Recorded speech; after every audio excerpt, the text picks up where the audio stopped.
Donc, par sa grâce, chers amis, aujourd'hui, étude des trois étapes, le chemin proposé par le Vedanta, l'écoute, le questionnement et la contemplation de ce qui est. En sanskrit, Shravana, Manana, Nididhyasana. Donc, on va voir et on va regarder ensemble ce que tout cela signifie. Alors, nous allons plonger. Nous allons commencer ce voyage vers le cœur de l'être, exploré il y a des millénaires par la sagesse intemporelle appelée Vedanta, la conclusion de toute forme de connaissance, le joyau de la philosophie hindoue. Le Vedanta traditionnel ne vous demande pas de croire aveuglément. Il offre une méthode rationnelle, étape par étape, pour réaliser la vérité ultime. Vous n'êtes pas le corps, ni l'esprit. Vous êtes le soi éternel, Atman, un avec Brahman, la réalité infinie. Donc cette méthode se déploie en trois étapes bien précises. La première d'entre elles, c'est Shravana, l'écoute, l'écoute des sages, la lecture des textes, l'étude. La deuxième étape, c'est Manana, la réflexion, le questionnement. Je pose des questions à l'enseignant ou à l'enseignante afin d'enlever toute forme de doute au sujet de la justesse de ce que j'ai appris. Et enfin, il y a Nididhyasana, la méditation ou l'absorption contemplative. Alors nous allons voir ensemble, nous allons explorer chaque étape ensemble. Shravana, c'est l'art de l'écoute sacrée. Imaginez, imaginez-vous au pied d'un maître ou d'une enseignante. Mettons Adi Shankara ou Raja, alors qu'il prononce la grande parole des Upanishads, Tatvamasi, tu es cela. Shravana, c'est un acte sacré, d'écouter avec une réceptivité totale les enseignements des Upanishads, de la Bhagavad Gita, des Brahma Sutras, et les conseils, les suggestions d'un gourou, d'un maître qui est à la fois Shrotriya, vous vous rappelez cette expression, c'est-à-dire qui a étudié les textes, et Brahmanishta. Il vit, il incarne ce qu'il enseigne. Shravana, c'est pas une écoute ordinaire dans un amphithéâtre d'université. C'est une attention empreinte de foi, Shraddha en sanskrit. Écoutez avec foi, non une croyance aveugle, mais une confiance dans les textes qui sont découverts, qui sont explorés, et une confiance en l'enseignant ou l'enseignante qui a parcouru le chemin sans chemin. L'esprit, en situation d'écoute, doit être comme un récipient absolument vide, libre de tout préjugé. Lors de cette étape de Shravana, nous apprenons les vérités fondamentales. Le monde est mithya, apparence. Il n'est pas absolument réel. Le soi est sat chit ananda, existence, conscience et plénitude. L'ego, le personnage si vous préférez, est une illusion. Nous prenons la corde pour un serpent. Sans cette étape d'étude et d'écoute, le voyage ne peut commencer. Shravana, c'est un peu comme une graine qui est plantée dans un sol fertile. Vient la deuxième étape. Manana, le questionnement. Ou, si vous préférez, le feu de la réflexion discriminative. Maintenant, la graine doit germer. Manana, c'est la conviction intellectuelle par le raisonnement. Ici, le cherchant n'accepte pas aveuglément, mais il questionne, il analyse, il résout des doutes. Alors, les questions sont nombreuses à ce stade. Par exemple, il y a si je ne suis pas le corps, alors pourquoi je souffre quand je vieillis? Ou bien, si le monde est irréel, pourquoi me semble-t-il si concret? Ou encore, comment puis-je être infini alors que mes pensées sont limitées? Manana emploie viveka, c'est-à-dire le discernement, et vairagya, le détachement, afin de dissiper toute forme de doute au sujet des enseignements du Vedanta. Nous allons utiliser la logique suivante. Ce qui change ne peut pas être ce que je suis, ne peut pas être le soi immuable. Ce qui est vu ne peut pas être ce qui voit. On appelle ça Drik-Drishya Viveka, le discernement entre l'observateur et ce qui est observé. Et enfin, le rêveur n'est pas le rêve. Grâce à cette phase de questionnement, à Manana, Shraddha, la foi, devient Vishwas, c'est-à-dire devient une conviction absolument inébranlable. Les doutes ne sont pas des ennemis, ce sont des tremplins. L'intellect s'aiguise comme une épée, l'épée du discernement, Vajra, celle qui va permettre de trancher l'ignorance. Parlons maintenant de l'étape ultime, Nididhyasana. Nididhyasana, c'est demeurer dans la vérité de l'être. Je répète, Nididhyasana, c'est demeurer dans la vérité de l'être. C'est pas une méditation sur tel ou tel objet. C'est une résorption dans l'être. Shravana, c'était l'écoute. Manana, c'était la compréhension, la conviction. Nididhyasana, c'est vivre la vérité. C'est la contemplation continue de ce qui est, le vécu intégral de la grande parole des Upanishads. Aham Brahmasmi, je suis, est Brahman. Lors de ce temps de Nididhyasana, qui n'est pas un temps, qui est une éternité, nous sommes toujours en Nididhyasana, en vérité. C'est Turiya, c'est l'étal, primordial, le substrat. Lors de Nididhyasana, l'esprit s'est comme retiré du flux des phénomènes, un peu comme une tortue qui rétracte ses membres. Le petit moi-je se dissout dans l'océan infini de la conscience. Et même lorsqu'il semble agir, le sage demeure établi dans le soi, Brahmanishta. Ce n'est pas une évasion du monde. Le gyani, c'est-à-dire le connaissant de ce qui est, agit dans le monde, mais sans attachement. C'est comme une feuille de lotus qui est là, qui semble se ballotter à droite, à gauche, mais elle ne peut être imprégnée par l'eau qui l'entoure. Nididhyasana fait quelque chose de fondamental. C'est une alchimie.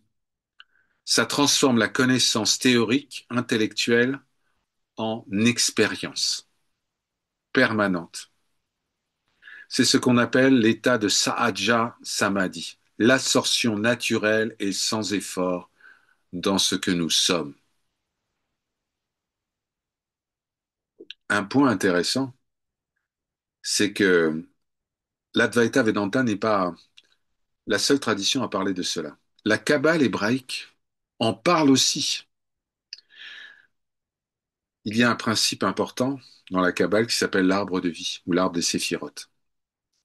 Et cet arbre de vie contient deux réceptacles. L'un est appelé sagesse de l'expérience, chorma en hébreu, et l'autre réceptacle est appelé intelligence, bina. Il se déverse dans un réceptacle central qui est appelé da'at, c'est-à-dire la connaissance de l'être, qui est symbolisée dans la représentation, on va dire, de l'arbre de vie par la couronne, Keter, le couronnement de l'effort spirituel en quelque sorte. Ces trois étapes sont interconnectées, chers amis. Elles ne sont pas strictement séquentielles, l'une après l'autre. Elles se chevauchent et elles se renforcent. Vous écoutez, vous réfléchissez, et puis vous méditez. OK. Ou vous contemplez ce qui est. Et puis un doute surgit. Alors vous revenez à Manana, et puis ensuite vous revenez au gourou, à l'enseignement, pour Shravana. En vérité, c'est une ascension en spirale, comme un escalier en hélice. Le paysage reste le même, mais le point de vue sur ce paysage va changer au fur et à mesure. Ce n'est pas un chemin linéaire A conduit à B, conduit à C. Sur ce chemin sans chemin, les qualifications du disciple sont cruciales. On en a déjà parlé dans une autre session. Ce qu'on appelle la sadhana chatushtaya, sampat, le discernement, le détachement, les six vertus qui peuvent se résumer par l'équanimité, et puis un désir ardent de libération vient couronner tout cet édifice, la joie, Ananda, bien sûr. Sans joie, sans discernement, sans détachement, sans équanimité, sans désir de libération, toutes les étapes dont nous venons de parler ici restent purement théoriques.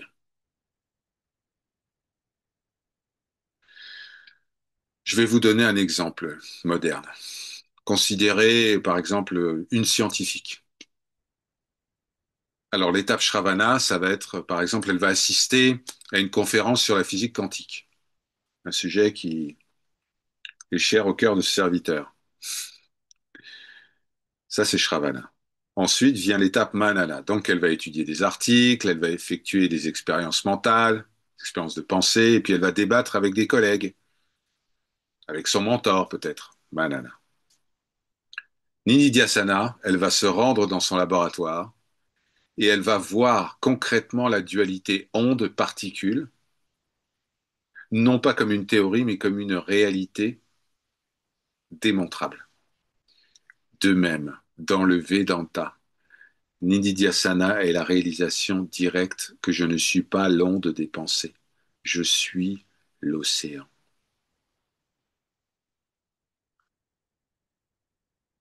Manana, Nididhyasana, Shravana, toutes ces étapes, en fait, invoquent et évoquent une des phrases que nous récitons régulièrement lorsque nous commençons un satsang. Tamaso Majyotir Gamaya. Seigneur, conduis-nous des ténèbres vers la lumière. Ô cherchants, ô chers amis, le Vedanta n'est pas une doctrine figée dans le marbre du temps. C'est un chant, Gita. C'est un chant vivant. Shravana, c'est un peu comme le premier souffle. C'est une écoute sans intention, comme une fleur qui s'épanouit au lever du soleil. Elle boit les paroles sacrées, goutte après goutte, jusqu'à ce que le cœur murmure, j'ai entendu l'appel. Manana, c'est le feu intérieur. Le mental, tel un forgeron pris à son propre piège, martelant tous les doutes, jusqu'à ce que la lame de la certitude tranche l'ombre de l'illusion. Et Nididhyasana. Ah, Nididhyasana, c'est comme le silence après la tempête. C'est le lotus qui s'épanouit dans la boue sans être souillé par elle. C'est le je suis qui se dissout dans l'océan sans rivage, où plus rien ne sépare la vague de l'infini. Chers amis, que votre vie de cherchant,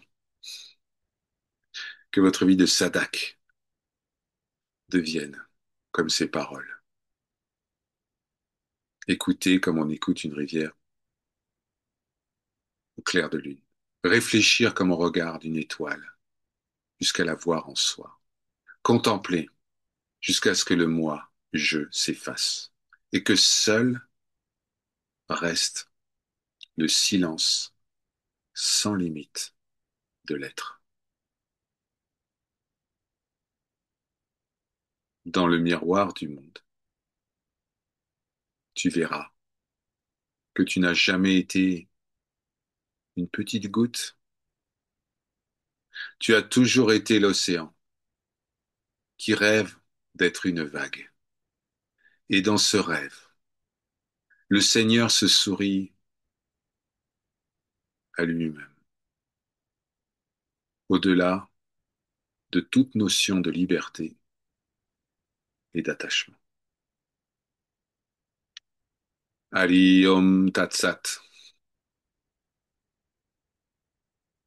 ceci est parole de vérité.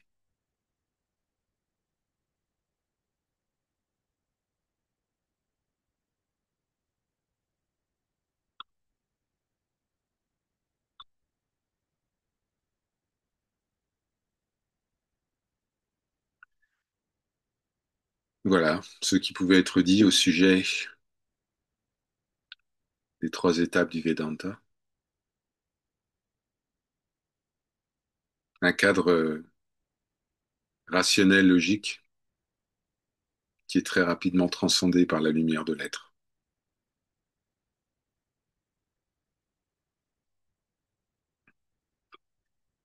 Et comme il a été dit précédemment, il ne s'agit pas véritablement d'une séquence. Tout se déroule simultanément, puisqu'en vérité, il n'y a que contemplation du soi par le soi en soi.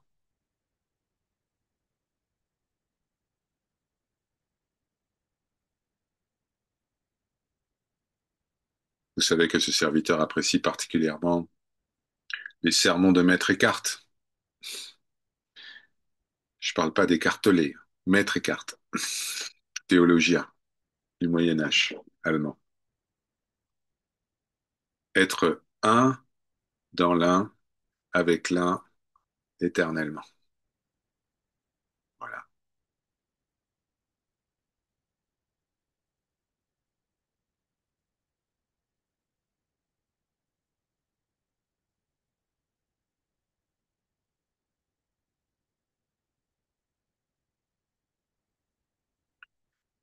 Maintenant est venu le temps des partages, des questions, des demandes d'éclaircissement sur certains points qui viennent d'être évoqués, ou sur tout autre point de l'enseignement Vedanta que vous souhaiteriez explorer. Pour cela, vous avez à votre disposition deux outils, la boîte de dialogue pour les timides et le menu réaction, la petite main jaune, pour ceux qui le sont un peu moins.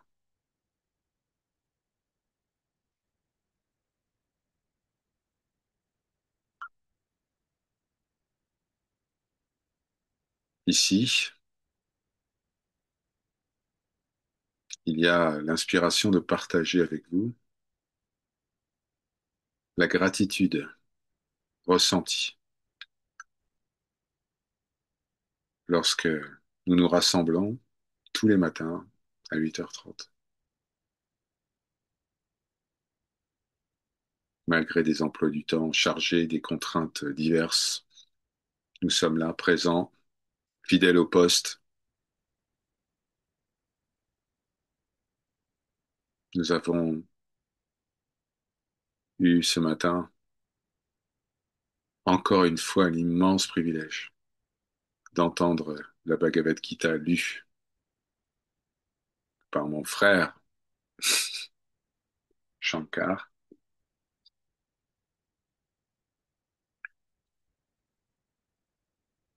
de pouvoir entendre son émotion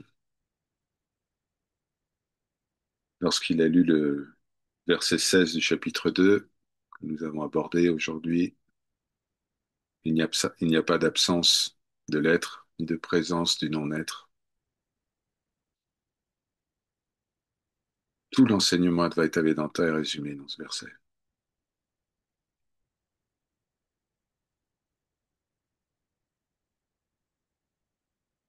Magnifique. Imani, Namaskar. Tu as la parole. Oui, merci. Namaskar à toi, Georgie, ainsi qu'à toutes et à tous. En fait, j'ai pas une question, je voulais juste partager une anecdote. Eh bien, vas-y.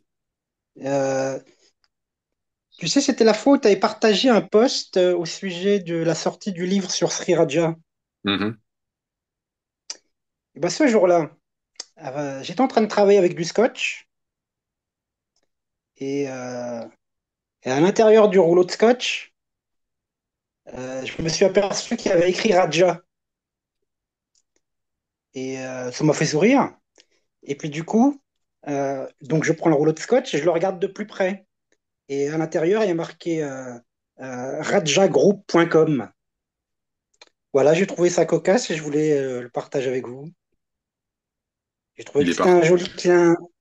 Il est partout. Et voilà, c'est ça, il est partout. Mm. C'est un joli clin d'yeux, comme on dit.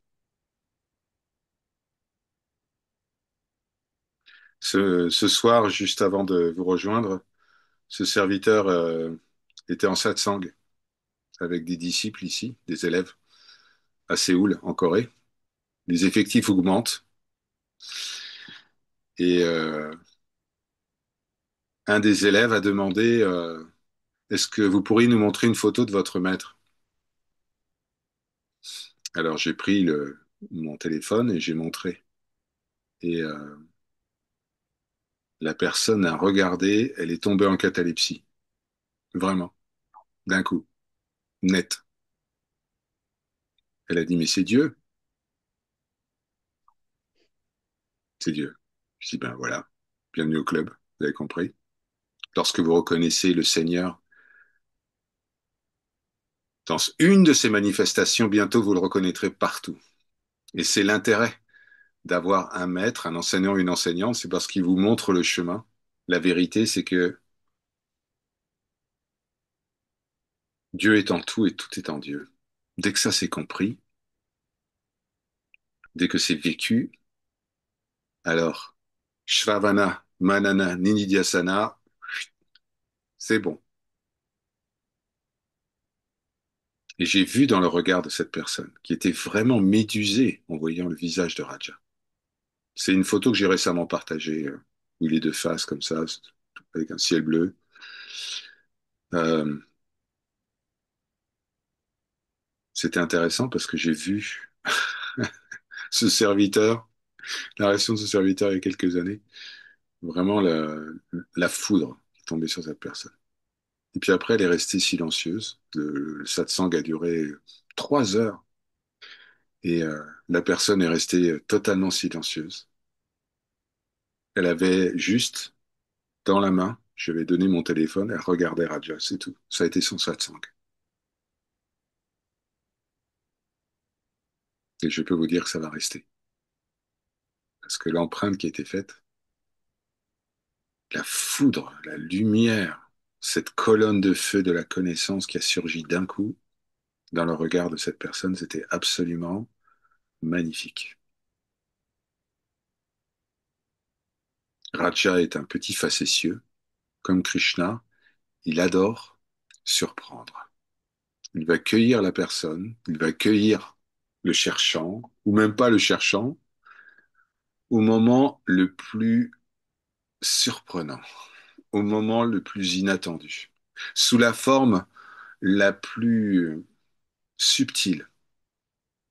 Une petite photo sur un téléphone.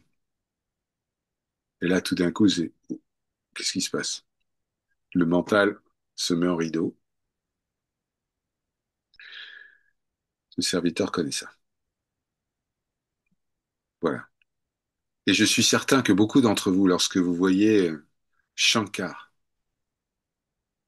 nous réciter la Bhagavad Gita, je suis certain que beaucoup d'entre vous voient Raja exactement à ce moment-là. Vraiment. Mais Raja est partout. Ce n'est pas une personne, ce n'est pas un maître, ce n'est pas un objet limité dans le temps et l'espace, contraint par un nom et une forme. C'est Sat Chitananda. C'est pour ça, lorsque le maître s'est voilé ici, il n'y a pas eu de tristesse, parce qu'il était su que ce qui s'était voilé n'était qu'une manifestation très temporaire, très fugace et impermanente de ce qui par pure miséricorde s'était présenté à ce serviteur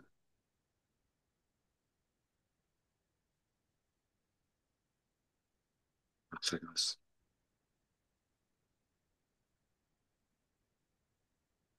Imani. Ah, peut-être que tu as levé la main. Non, tu voulais. Ah non, je vais pas baisser. D'accord. Désolé. Alors, regardez la boîte de dialogue si nous avons. Oui, c'est difficile les questions là. Banana, c'est compliqué hein, dans ces conditions. C'est bien.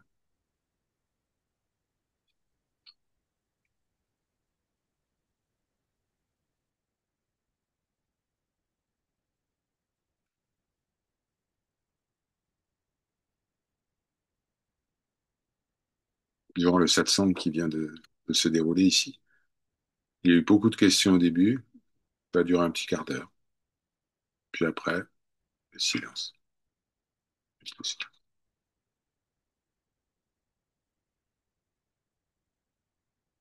La joie d'être, comme ce soir, comme tous les matins, comme toujours. La joie d'être, lorsque nous chantons pour le Seigneur Krishna, lorsque nous écoutons la Bhagavad Gita, nous n'avons aucune attente particulière. Pure joie,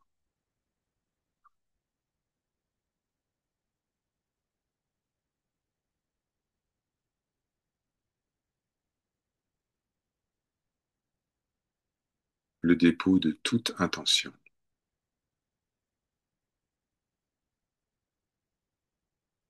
l'abandon de toute pensée telle que je veux m'éveiller, j'y suis pas encore.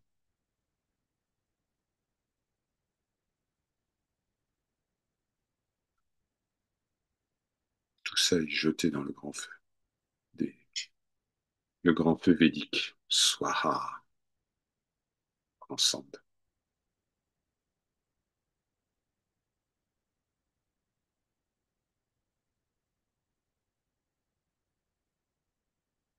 pure grâce.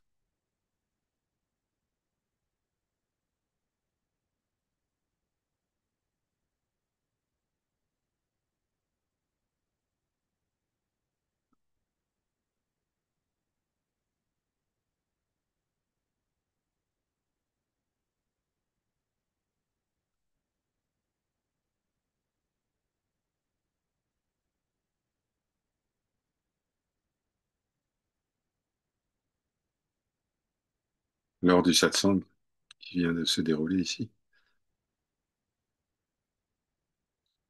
une des personnes voyant celle qui regardait le téléphone avec la photo de Raja complètement hypnotisée,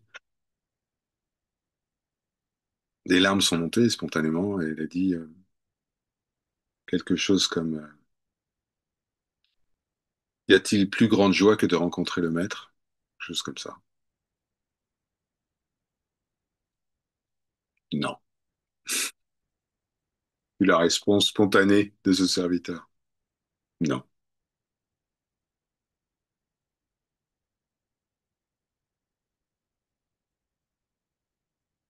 C'est au-delà des mots, c'est inexplicable. C'est un lien au-delà du temps.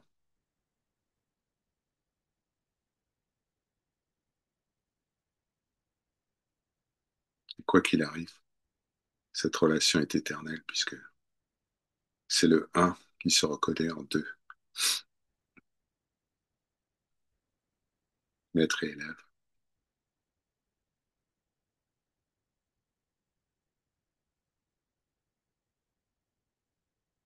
Unité parfaite. Vazuki, tu as la parole. Namaskar, maître. Namaskar à tous.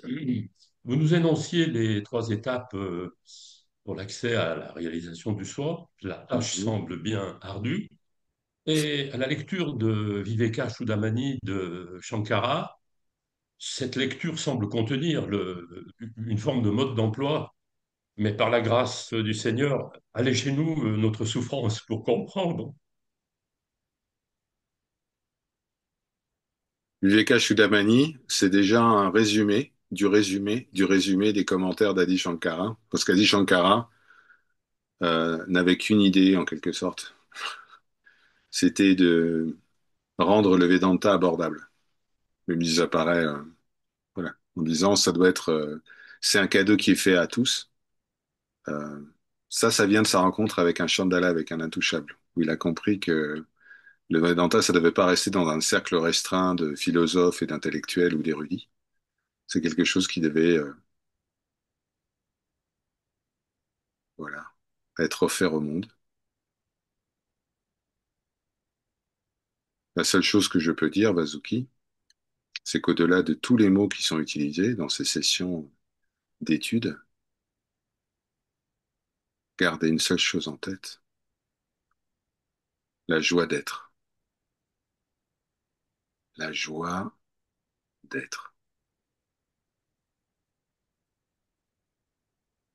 Pas la joie d'être ceci ou cela, ou pas j'ai de la joie parce que j'obtiens ce que je souhaite, ou parce que je suis avec les bonnes personnes, ou parce que je suis au bon endroit, ou parce que c'est le bon moment. Juste la joie d'être.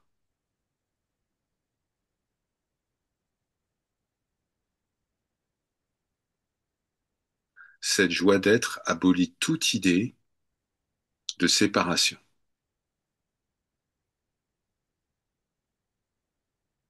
toute idée de Gratitude. séparation.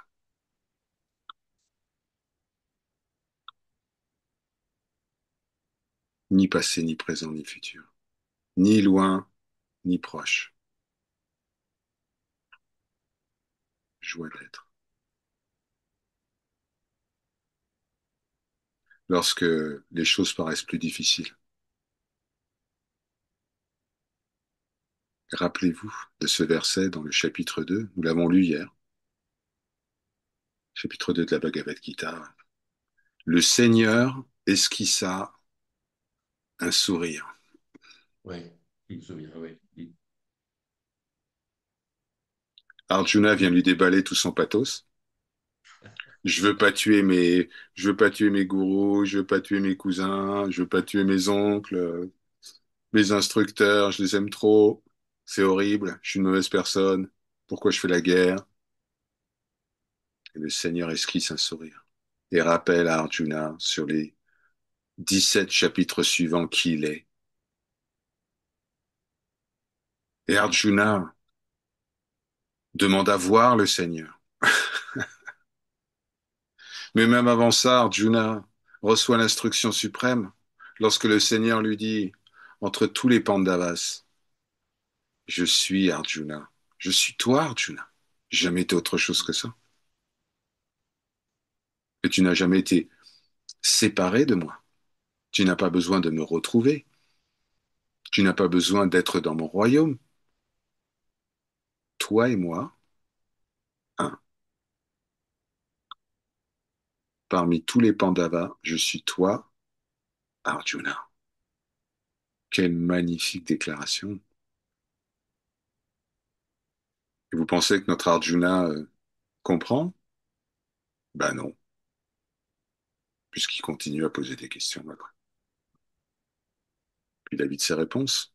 Et puis au chapitre 18, à la fin, celui qui a été lu par le pandit Dikshitar, toute forme de doute s'est dissipée. Il a fallu quand même tout un parcours. Et Vasuki, vous qui portez le nom du roi des serpents, qui orne le cou du seigneur Shiva, dont ne vous n'êtes jamais éloigné de plus d'un millimètre.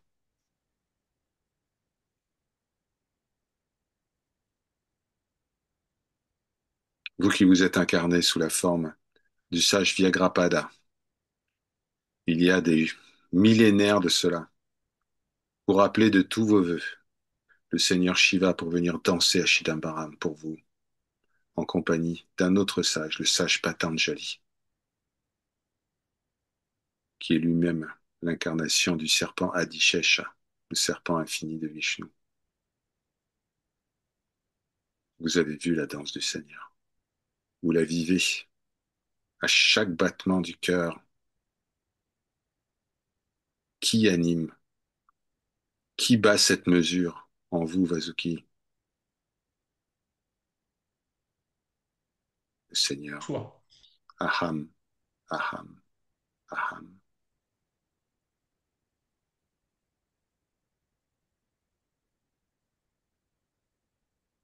Merci, maître.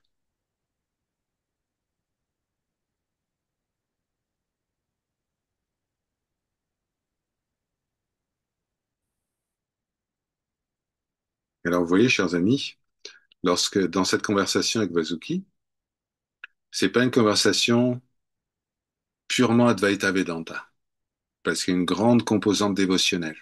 D'accord? C'est ce qu'on appelle, certains d'entre vous le savent déjà, on appelle ça le Saiva Siddhanta. Je vais vous l'écrire. Le Saiva Siddhanta, c'est la version shivaïte de l'Advaita Vedanta. C'est celle qui est pratiquée au temple de Chidambaram. Elle est très pratiquée en Inde du Sud et notamment dans le Tamil Nadu. Donc oui, c'est de l'Advaita Vedanta. Donc c'est bien Brahma Satyam Jagat Mithya. Donc la réalité, c'est Brahman, le monde est une apparence. Mais c'est vu et évoqué par le prisme de Shiva, vu comme Brahman, comme divinité suprême. Donc il y a une forte composante euh, dévotionnelle.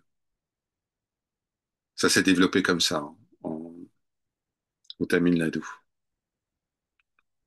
Donc ça n'est pas votre Advaita Vedanta 100% Adi Shankara, bien que Adi Shankara était le premier à rétablir le culte de Shiva dans le sud de l'Inde ainsi que le culte de Murugan, qui était déclinant face à la poussée du bouddhisme et du jaïnisme.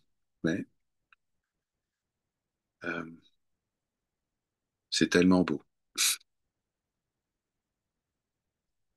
c'est magnifique.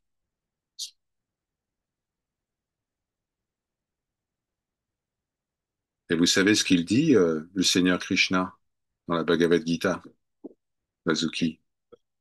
Vous vous rappelez? Il parle de vous. Vous êtes cité dans la Bhagavad Gita, Oui, oui, oui, oui. nommément, J'ai salué d'ailleurs ce parmi passage. tous les serpents, je suis Exact. Vasuki. Oui, c'est pas passé inaperçu. Parmi tous les serpents, je suis Vasuki. Alors, chers amis, quand on parle de serpent, on ne parle pas de l'animal physique. Oui. C'est une forme métaphysique, le serpent. Tout comme le lion, l'homme-lion Narasimha est une forme métaphysique qui exprime la qualité de puissance et de défense des fidèles. Le serpent, dans le Saiva Siddhanta, maintenant vous connaissez l'expression, ça symbolise l'éternité. Parce que le serpent est capable, c'est l'ouroboros grec, je ne sais pas si vous connaissez ce Ouroboros. symbole, le Exactement. serpent qui se mord la queue comme ça. Donc c'est un symbole d'éternité.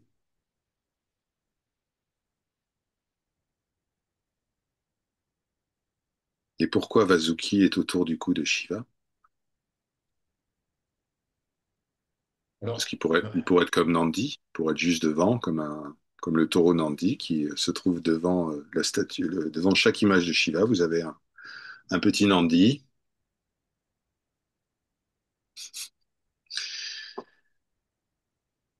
parce que Vasuki a pris refuge auprès de Shiva. Il était poursuivi par l'aigle royal de Vishnu, Garuda, qui allait le tuer. Et donc, parce Vasuki, à ce moment-là, il n'était pas très, comment dire, pas très dharma. Il avait beaucoup de pouvoir, beaucoup de puissance, donc il pensait qu'il pouvait prendre le contrôle de la création. Et donc Vishnu, qui est le gardien, celui qui préserve l'univers, envoie Garuda pour lui dire, bon, faudrait peut-être se calmer un petit peu. Et là, Vasuki court pas, il a pas de ou pattes. Shiva. Et il demande à Shiva, il dit à Shiva, si tu me protèges, Seigneur, ils font un pacte ensemble. Si tu me protèges, Seigneur, je serai ton plus grand dévot, etc. Et Shiva reconnaît la pureté de l'intention, la pureté du cœur de Vasuki. Au moment où il prononce ces paroles, il dit, eh bien, désormais, tu seras un avec moi. Et donc Vasuki est en permanence représenté autour du cou de Shiva. Magnifique symbole. Très, très beau. Merci pour toutes ces explications qui nous aideront à progresser. Vous avez reçu chacun, par sa grâce, par pure inspiration, vous avez reçu chacun un nom. Beaucoup d'entre vous, en tout cas, ont reçu un nom védique. C'est un cadeau, c'est un trésor. Si vous explorez la signification de ce nom, si vous retrouvez le contexte dans lequel ce nom a été prononcé dans les différents textes, dans les Écritures, ce sont des portes qui s'ouvrent sur des trésors merveilleux, merveilleux. Voilà, par sa grâce.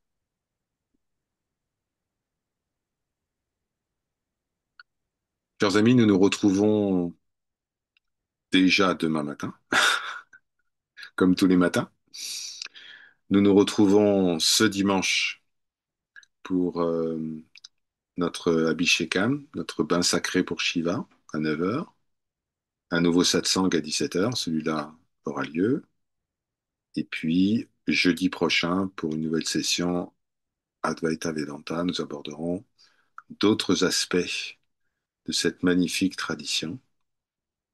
Euh, Notamment, nous verrons les différences fondamentales entre trois approches de l'Advaita Vedanta, le Beda Abeda, attention, accrochez-vous, le Vivarta et l'Adjyativada, c'est-à-dire trois formes d'Advaita qui vont de l'admission que le monde est une apparence jusqu'à la réfutation qu'il y ait même une illusion, l'Adjyativada. Donc, nous verrons cela. C'est important que vous connaissiez les nuances. Comme ça, quand vous entendrez des paroles de maître Védantine, vous saurez quel registre, quelle palette est utilisée. Ou simplement lorsque vous lirez des livres, vous pourrez détecter facilement de quel point de vue, quel est le point de vue qui est utilisé par celui ou celle qui semble s'exprimer. Par sa grâce, Om, Shanti, Shanti, Shanti.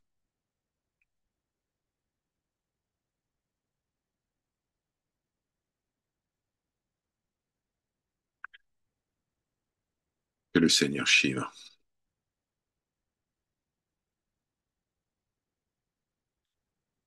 vous accueille, tout comme il a accueilli Vasuki.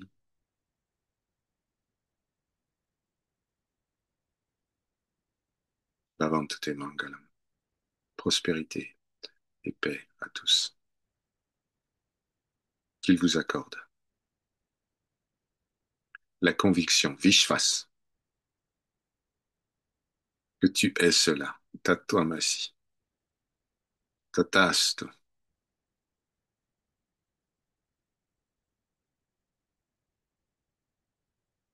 Très belle soirée de lumière et à toujours.